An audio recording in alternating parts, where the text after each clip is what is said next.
बिस्मिल्लाहिर्रहमानिर्रहीम। ये हैं डॉक्टर असीम मल्होत्रा, बरतानिया के बहुत ही मशहूर कार्डियोलॉजिस्ट, ऑथर और पब्लिक हेल्थ कैंपेनर। इन्होंने कोरोना वैक्सीन की सेफ्टी पर तशवीश का इजहार करते हुए एक मेडिकल जर्नल में एक लंबा सा आर्टिकल लिखा, जिसे पीयर रिव्यू के बाद शाया किया गया। ये आर्टिकल 2 पार्ट्स पर मुश्तमिल है। इस आर्टिकल के पार्ट 1 पर मैंने 3 वीडियोस बनाई हैं, जिनका लिंक डिस्क्रिप्शन में मौजूद है, जहां जाकर आप इन्हें देख सकते हैं। पहले मैंने सोचा कि तीसरी वीडियो के आखिर में आर्टिकल के पार्ट 2 का इशारा देकर लिंक फराहम कर दूंगा, लेकिन जब मैंने वो पार्ट 2 पढ़ा तो उसमें ऐसे ऐसे इंकशाफात किए गए थे कि मैंने डिसाइड किया कि इस पर भी वीडियो बननी चाहिए, ताकि आम लोगों को पता चले कि हमारे साथ हुआ क्या है। चलें जी, without further delay let's start part 2। कोविड-19 वैक्सीन के हवाले से ये तो क्लियर है कि आम पब्लिक के साथ साथ डॉक्टर्स भी सही इन्फॉर्म्ड नहीं थे, और यूं बिला तफरीक बगैर साइंटिफिक एविडेंस के सब के लिए वैक्सीन को लाजमी करार देना एक बहुत बड़ी गलती थी। और अब भी जबकि इस वैक्सीन के नुकसानात क्लियर हैं, खासकर 9 उम्र अफराद में, तो कम से कम इस एज ग्रुप में तो ये वैक्सीन नहीं लगानी चाहिए। और क्लियर इंडिकेटर्स की रोशनी में ऐसा ना किया जाना ethical evidence based medicine practice के असूलों के बिल्कुल मुनाफी है। 2017 में प्रोफेसर जॉन इयोनिडिस, जिन्हें doctor Malhotra Stephen Hawking of medicine कहते हैं, उन्होंने अपने कॉलेज के साथ मिलकर एक paper how to survive the medical misinformation mess publish किया, जिसमें उन्होंने हाईलाइट किया कि ज़्यादातर क्लिनिकल ट्रायल्स के नताइज या तो गुमराहकुन हैं या फिर पेशेंट्स के लिए यूजफुल नहीं है। ज़्यादातर गाइडलाइंस या हिदायत जिनकी बेस पर डॉक्टर्स ट्रीटमेंट डिसीजंस लेते हैं, वो गाइडलाइंस इन ट्रायल्स के पुअर क्वालिटी डेटा को एक्नॉलेज नहीं करती। मेन स्ट्रीम मीडिया में ज़्यादातर मेडिकल स्टोरीज एक्यूरेट नहीं होती, और अक्सर स्टोरीज नुकसानात को बहुत ही घटाकर और फवाइद को बहुत ही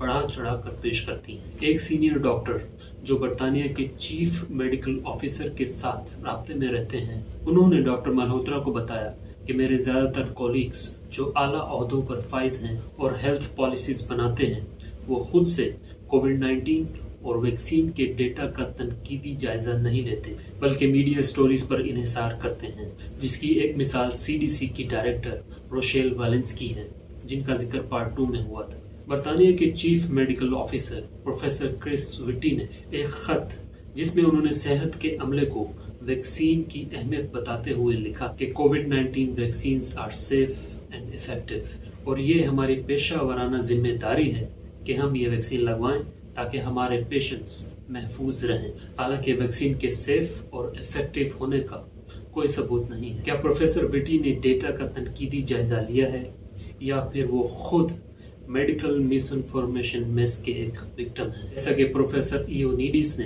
हाईलाइट किया है कि हत्ता के आला क़यादत तक भी इस मसले की लाइल्मी की जड़ें काफ़ी गहरी हैं। दहाइयों की इस मिस इन्फॉर्मेशन के असरात तो आप हमारी सेहत पर देख ही रहे हैं, और इस बात का अंदाज़ा इससे भी लगाया जा सकता है कि कॉकरेन कोलैबोरेशन, जो बरतानिया की बैनुल-अक़वामी फलाही तंजीम है, जिसका मकसद मेडिकल में की गई तहकीक को इस तरह पेश करना है कि वो डॉक्टर्स, पॉलिसी बनाने वाले और आम लोगों की समझ में आ सके। इस तंजीम के को फाउंडर यशे के मुताबिक दुनिया भर में हार्ट डिजीज और कैंसर के बाद प्रेस्क्राइब्ड मेडिकेशन, यानी वो दवाएं जो डॉक्टर्स अपनी प्रेस्क्रिप्शन पैड पर लिख कर देते हैं, तीसरे नंबर पे हैं सबसे ज़्यादा अमवात की वजह में, the third most common cause of death. इसके अलावा बरतानिया के द ब्रिटिश मेडिकल जर्नल और अमेरिका के journal of American medical association internal medicine ने पिछले 10 सालों से ओवर प्रेस्क्रिप्शन,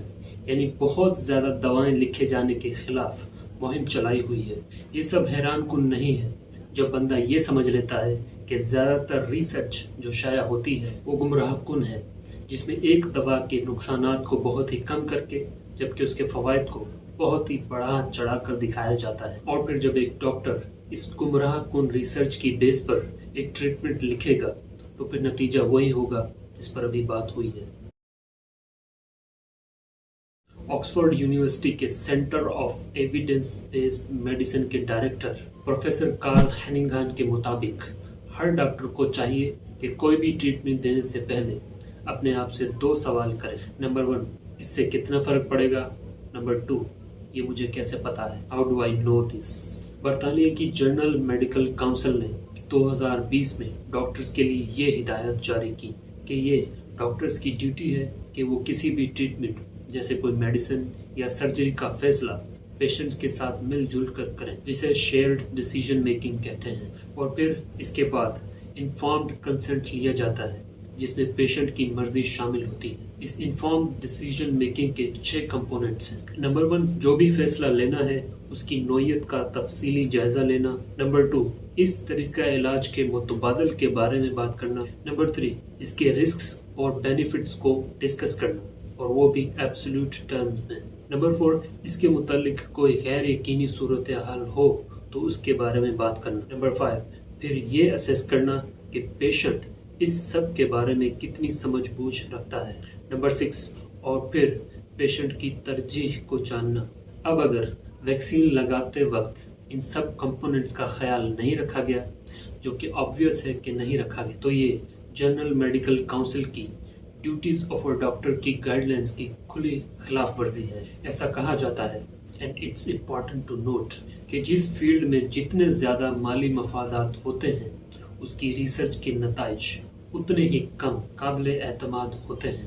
اب جیسا کہ ہم نے پچھلی ویڈیوز میں دیکھا ہے کہ ایک نئی ویکسین کو ایسے افراد جن میں اول تو کرونا وائرس انفیکشن ہونے کا رسک بہت ہی کم ہے اور دوسرا ویکسین کا بھی ایک سیریس النس یا انفیکشن بچانے میں کوئی خاص ایفیکٹ نہیں ہے، تو ایسے لوگوں میں بھی ویکسین کو ضروری یعنی مینڈیٹوری قرار دے دینا نہ صرف سائنسی اعتبار سے غلط ہے بلکہ انفارمڈ کنسنٹ اور شیئرڈ ڈیسیجن میکنگ کے اصولوں کی کھلی خلاف ورزی ہے. لیکن ایسا کرنا ویکسین بنانے والوں کے لیے بہت فائدہ مند ہے. فائزر کمپنی نے فائزر ویکسین سے اربوں ڈالر کمائے ہیں، جس سے فائزر ویکسین کمپنی کی تاریخ کی سب سے زیادہ منافع بخش مصنوعات میں سے ایک بن گئی ہے.